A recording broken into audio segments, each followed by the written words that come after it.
ये बड़ी गंभीर बात है कि हम सब लोग जो इस हाउस के मेंबर्स हैं, हम सब लोगों को चुन के ही इसलिए भेजा गया है कि इस हाउस के अंदर जब कोई डिस्कशन हो हम उस पर पार्टिसिपेट करें। मगर कल से जो एलजी साहब ने चिट्ठियां लिखी, एलजी साहब ने चिट्ठी लिखी माननीय मुख्यमंत्री जी को। उन्हें पता है मुख्यमंत्री जी क्वेश्चनिंग के लिए सीबीआई हेडक्वार्टर में हैं, मुख्यमंत्री जी तक तो चिट्ठी पहुंचेगी नहीं।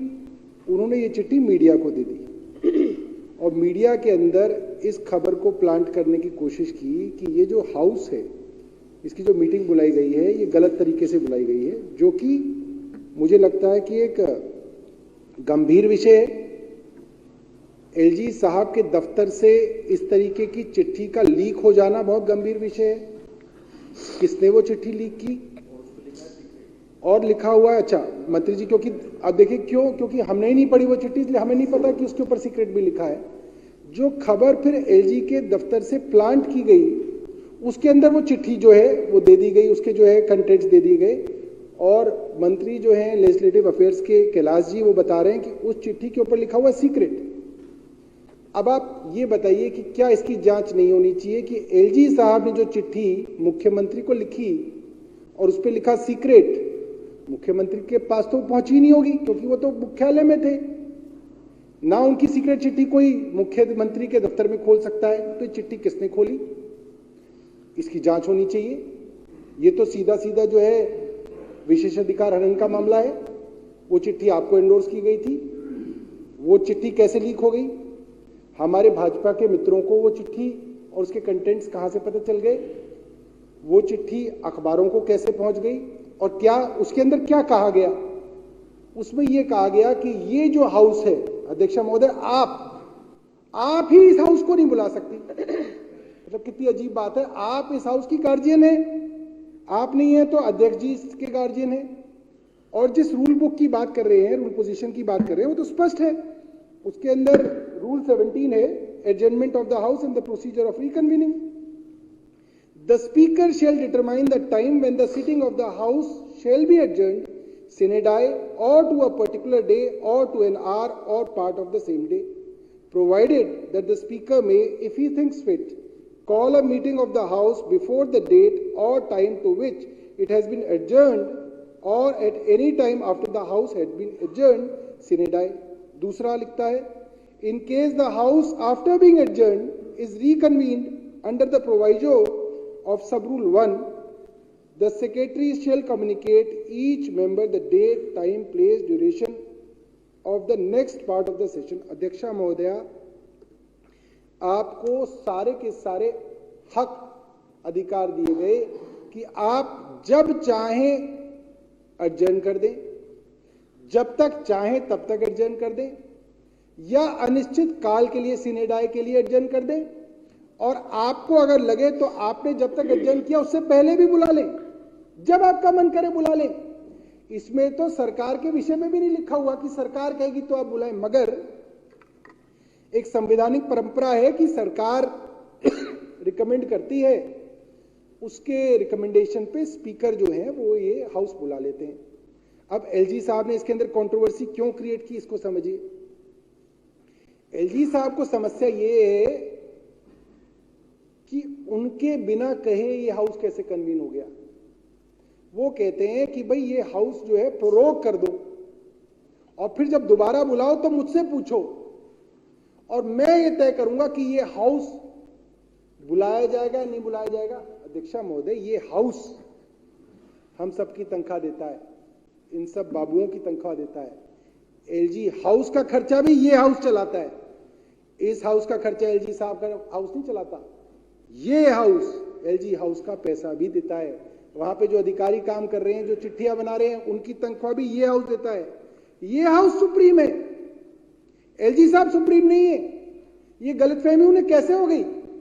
और इस हाउस के जो भी मेंबर हैं, चाहे वो पक्ष में हैं चाहे वो विपक्ष में हैं, वो इस चीज को समझें कि वो इस हाउस की सुप्रीमेसी को बना के रखें।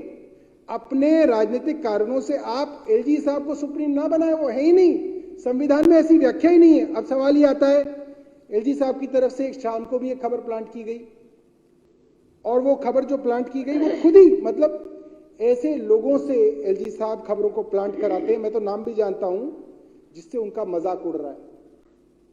हमारा नहीं मजाक उड़ रहा, ना दिल्ली का मजाक उड़ रहा है, एलजी साहब के दफ्तर का मजाक उड़ रहा है। उनका कल का प्लांट किया हुआ कागज क्या कहता है? The CM cabinet and the speaker may first decide if the cabinet wants to call a one-day session of the assembly on 17/4. Second, दो ऑप्शन दिए, the speaker wants to re-summon the continuing house. The speaker wants to re-summon the continuing session of the house which was not adjourned but prorogued. ये कब हुआ भाई? कहते हैं which was not adjourned but prorogued on 29/3/2003। मुझे लग रहा है जिससे एलजी साहब ने ये प्लांट कराया उसको यही नहीं पता कि एडजर्नमेंट का मतलब क्या होता है, प्रोरोग का मतलब क्या होता है। वो उल्टा लिख रहा है, मतलब उस एडवाइजर की तनख्वाह तो काटनी चाहिए, उसको तुरंत बाहर करना चाहिए, वो तो मजाक उड़वा रहा है। वो कह रहे हैं कि it was not adjourned but prorogued on 29/3/2023। भाई कब प्रोरोग हो गया? 29/3 को कब प्रोरोग हो गया? हुआ हो तो हमें दिखा दो, या तो हाउस के मिनट्स में आया हो कि प्रोरोग हो गया, कैबिनेट की रिकमेंडेशन आई हो कि प्रोरोग हो गया। एडजर्न हुआ है, स्पीकर साहब ने एडजर्न किया है अनिश्चित काल के लिए। तो इसके अंदर एक झूठी बात हाउस के विषय में कहना, यह अपने आप में एक विशेष अधिकार का मामला है। स्पीकर महोदया, आप हाउस के विषय में एक झूठ प्रकाशित कर रहे हैं, अखबारों को दे रहे हैं कि आप इसे छापिए, और सारे अखबार छाप रहे हैं। अंग्रेजी के कई अखबार मैंने पढ़े, उन्होंने जो झूठ सूट उनको बताया गया वो उन्होंने छाप दिया। कैसे छाप दिया भाई? ये जो हाउस है ये बहुत बायस है, बहुत सेक्रोसेंट है, और हमारे जितने लोगों की यहाँ पे तस्वीरें लगी हैं इनमें अधिकतर लोगों ने इस हाउस के लिए कुर्बानी दी, अपनी जान दी है कि इस तरीके के इंडिपेंडेंट हाउस बने, जिनकी सुप्रीम पावर हो, जिनके पास, जिनके नीचे जो है सारी की सारी अफसरशाही हो, और जिनके कहने से सारे के सारे हो। और आज जो है इस हाउस की जो प्रिविलेजेस है उसके ऊपर सवाल उठाया गया है, वो गलत है, नहीं उठाया जाना चाहिए था। और मैं एक और बात बता देता हूं, ये बात जो एलजी साहब ने कल उठाई ये सेटल्ड है। एलजी साहब को लग रहा है कि वो दुनिया के पहले एलजी बने, उनसे पहले कई एलजी आए, कई गवर्नर आए, कई राष्ट्रपति आए चले गए, ये सब चीजें सेटल्ड है। इनके सवाल आप आज उठा रहे हो, कोई times of India, Hindustan times का जो एडिटर है उसको नहीं मालूम, उसने छाप दिया ये सोच के कि पता नहीं एलजी साहब ने क्या नई चीज निकाल के छाप बता दी। इस हाउस के अंदर एक आदमी जो सारे रूल्स रेगुलेशंस प्रोसीजर समझता है, सारे, उनमें विदुड़ी जी एक है, हमारे विदुड़ी जी हैं, वो सब समझते हैं, मगर मर्यादा के कारण पार्टी के साथ बंधे हुए हैं, इसलिए जो कुछ चल रहा है कह रहे चलो चलने दो, वो जानते हैं। अब क्या कहता है? 14th session of the 13th Lok Sabha commenced on 2nd December 2003. The Lok Sabha adjourned sine die on 23rd December 2003, but the House was not prorogued. अनिश्चित काल के लिए स्थगित किया, प्रोरोग नहीं किया। 2003 में The House was reconvened on 29 January 2004. अगले साल जनवरी में दोबारा से हाउस बुला लिया, which was treated as the second part of the session that has commenced on 2nd December 2003. जो 2003 का सेशन था दिसंबर का, अध्यक्षा महोदय, उसको प्रोरोग नहीं किया गया, एडजर्न सिने डाई किया गया, और अगले साल 2004 जनवरी में दोबारा बुला लिया, उसका सेकंड पार्ट बुला लिया। कोई हमारे जो मेंबर ऑफ पार्लियामेंट है रामदास अठावले साहब, अब इनके साथ ही हैं, वो जो है सुप्रीम कोर्ट चले गए।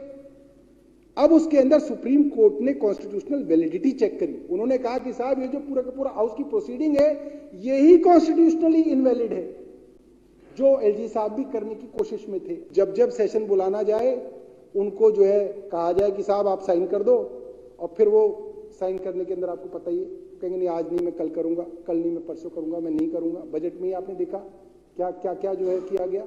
उनको समस्या सिर्फ इतनी है कि ये जो चुने हुए जो है विधायक हैं ये कैसे जो है अपना सेशन कर पा रहे हैं, और स्पीकर के पास ये पावर क्यों आ गई कि स्पीकर को जब सही लगता है वो हाउस बुला लेते हैं। स्पीकर महोदय, ये आपकी पावर है, और ये किसी एलजी, किसी प्रधानमंत्री ने नहीं दी, ये देश के संविधान ने आपको पावर दी है, आपके पास है, और ये पूरा हाउस आपके साथ है।